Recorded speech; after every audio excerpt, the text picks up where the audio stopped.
Okay, so let's discuss the felony murder rule. Correct me on this if I'm wrong for the Arizona statute, but felony murder is defined as the engagement in a predicate felony where a death results. And so what that means is that two people can be going down to the Circle K and they're going to do a beer run or something like that along that nature.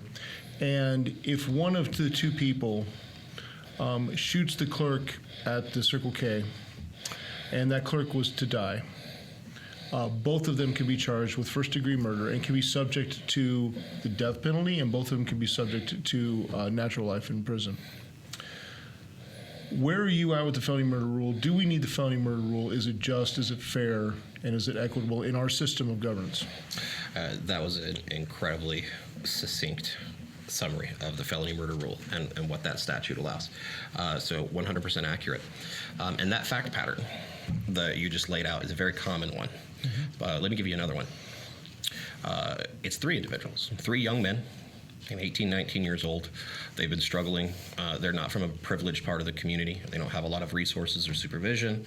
They didn't finish high school, and they're making the wrong choices. So they decide to go on a beer run, right? Because they're under 21, they can't buy it themselves, they don't have money. Very common thing. And a beer run, for anyone who doesn't know, that's when young people run into a gas station and just steal some beer. They just grab it and run, right? And instead of it being the clerk who gets shot, it's one of them who gets shot by the clerk. And one of the people was just sitting there in the car out there. And this wasn't the plan. It's a tragedy. Absolutely, it's a tragedy. But that person who was just sitting in the car, who thought his friends were just going to run in and get some beer, the operative language is a death occurs, and that's any death. So the felony murder rule is massively problematic, and it is one of the biggest ways that we have sent young men and women to prison for life and put them on death row when they haven't committed murder. So it's fundamentally problematic, and it's symptomatic of the tough on crime era, where we've passed more and tougher laws and demonized and otherized instead of trying to get to the root of the problems that are causing crime. Education and opportunity are the only things I'm aware of that consistently, statistically reduce crime and recidivism. So we do not need to use the felony murder rule, and we should not be using it at all. And our legislature should be very seriously considering getting rid of it. If you're a prosecutor and you can't prove murder, then you don't charge murder. So broadening out from the felony murder rule, let's talk about the death penalty. What, if any, problems do you see with the death penalty in the state of Arizona as it is right now? So the death penalty has a lot of problems. We've had the death penalty for a long time, thousands of years, and we're still talking about it because of a lot of those problems. It's incredibly costly, and it really disserves the victims, not just in that case, but in other cases. So let me explain.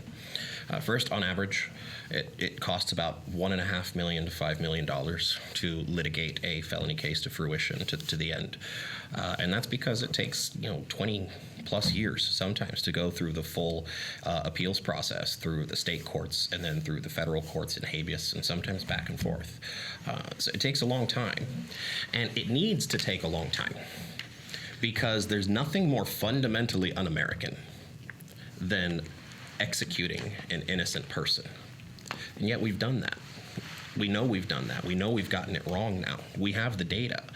We've been tracking exonerations for the last 30 years. The National Exoneration Database has cataloged over 2,500 exonerations for serious offenses, and I think roughly 150 or 160 of those have been capital cases. That's people who were facing execution that have been exonerated, and that's just since we've been tracking it.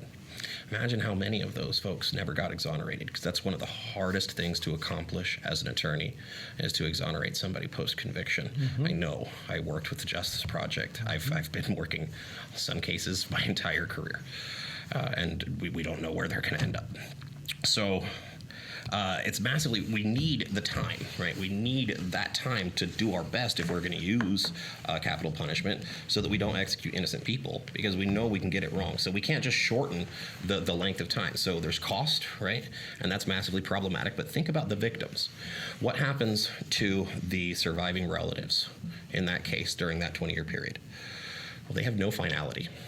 They spend that entire period in fear that the next appeal, the next habeas process, is going to overturn this conviction and force them to relive that horrible, awful trial again, or, God forbid, release the person who hurt their loved one. And I can't imagine living in that kind of limbo for that long. So there's no finality given to the surviving relatives in the murder case. And then finally, resources separate from money. That takes a lot of talent to do that. That takes a lot of talent for 20 years. Very experienced prosecutors need to spend a boatload of their time working on those cases to get them to fruition the right way.